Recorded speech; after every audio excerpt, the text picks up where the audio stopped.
实际秸秆里边主要是有半纤维素、木质素和纤维素3种主要成分嘛。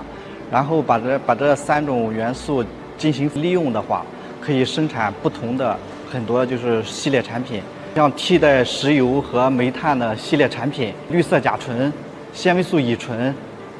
包括航空煤油，生物基的柴油、煤油，等就是能源方面的。